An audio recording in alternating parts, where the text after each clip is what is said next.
संदेश से आते हैं हमें तड़पाते हैं, चिट्ठी आती है चे जाते हैं कि घर कब आओगे, घर कब आओगे, तुम बिन ये घर सोना सोना है।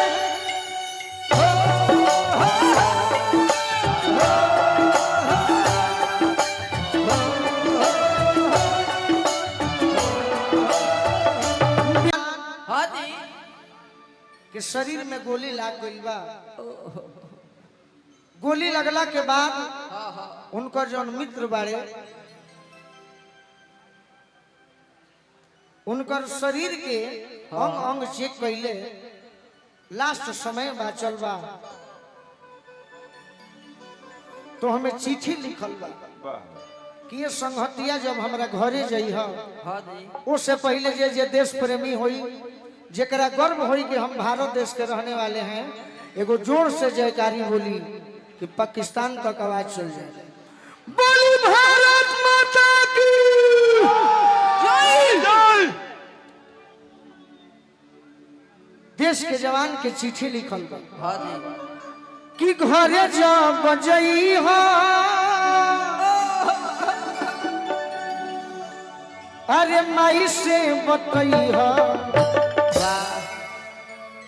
देश के जवान के मृत्यु हो चुकल, चिट्ठी लिखले बड़े कि ये दोस्त जब हमारा घरे जइह एगो हमारे परिवार तक संदेश पहुंचा और पीछे आ जाए कि घरे जब जइह अरे माई से बतइह बेटा के अपना भुला दी है।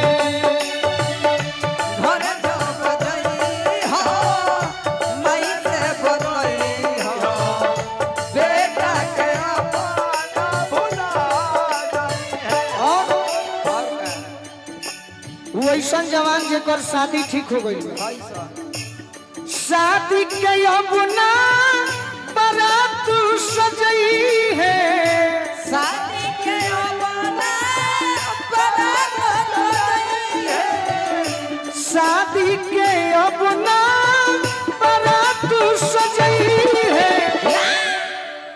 हमार माई से कह दी हमार शादी ठीक रहे, बाकी माई से कहिए कि अब तो हम दुनिया में रहनी ना। अरे अर्थी हमार सजा दी है, अर्थी हमार सजा बेटा के अपना भुला दी है।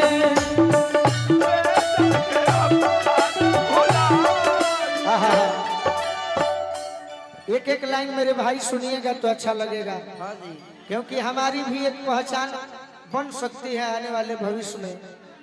केहू के बेटा होला तो चाहेला कि बेटा हमारे पढ़ लिख के डॉक्टर इंजीनियर बने, हम भोजपुरी गीत गावत नहीं तो यह न चाहब कि हमारो गीत से इतिहास हो।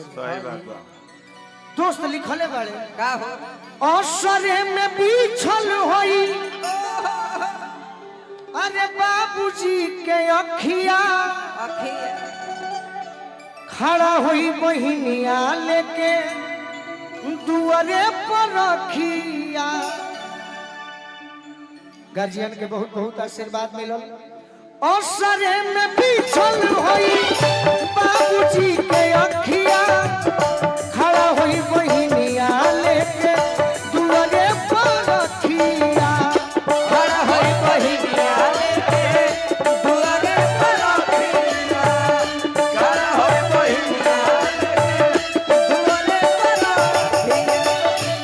देखी कितना अच्छा बात लिखले बड़े जवान, अच्छा लाइन लगी तो ताली बजाई सभे कि ये कहीं निहोरा, यानी जिससे हमारी शादी ठीक हुई थी उसके हम हो ना पाए नहीं, लेकिन एक काम करना मेरे यार, एक कहीं निहोरा अरे बाप कही हमोरा, मोरा मोरा अरे मरल मुहावा धनियों के देखा दी है, मरल मुहावा धनियों के देखा दी